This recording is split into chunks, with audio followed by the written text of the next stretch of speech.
ele tá tremendo mais. Oxi, olha isso, rapaziada. Ué. Mano, minha casa tá indo embora. Eu tô aqui no cantinho.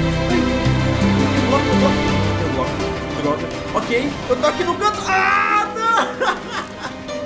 Não me pegou, velho. Já era, mano. Mas, ó, eu ainda não morri, então a gente tá rolando o tempo.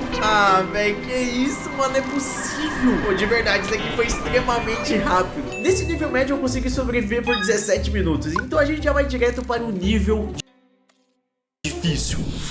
Nesse nível difícil a gente tem 15 minutos pra se preparar. E é claro que eu não vou fazer isso com minha roupa normal, e sim com a roupa do Miranha. E 7 miojos também.